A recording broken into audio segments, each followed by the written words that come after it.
లేకపోతే ఎవరూ లేవు అందరూ సాధ్యమే దానికి పెద్ద ఆశ్చర్యమేముంది దాంట్లో పెద్ద పొరపాటు పదమే లేదు కదా. సూర్యాపేటలో మీ గెలుపు కూడా చావు తప్పి కావచ్చు, కొంతమంది అసలే గెలవలేదు కదా. దాని గురించి అంటే రాజకీయ పద్ధతిలో ఏదో ఒకటి గెలిచినా కదా. అసలే ఓడిపోవడానికి వచ్చాడు పేరు మీరు, అది ఎందుకు జరిగింది? జగదీష్ రెడ్డి గారు ఒకవైపు రాజకీయ పద్ధతుల చేతిలో ఎమ్మెల్సీ కవిత పావుగా మారారా?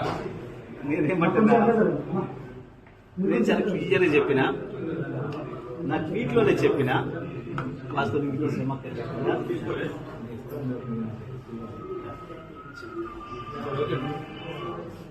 రేవంత్ రెడ్డిలు రాధాకృష్ణలు ఈ మధ్యకాలంలో నా గురించి మాట్లాడిన పదాన్ని మరొకసారి వల్ల వేసే ప్రయత్నం చేసినందుకు వారికి నా సానుభూతిని తెలియజేస్తున్నా చెప్పిన గజ్వేల్ ఇప్పుడు వెళ్ళి అక్కడ నుంచి వస్తా ఉన్నారు. కేసీఆర్ ఈ సందర్భం చర్చకు వచ్చిందా కవిత కామెంట్ చేసిన అంశం? నేను చెప్పినది ఈ రోజే కాదు, ఏ రోజు కూడా ఆ అంశం చర్చకు రాలేదు. మీరు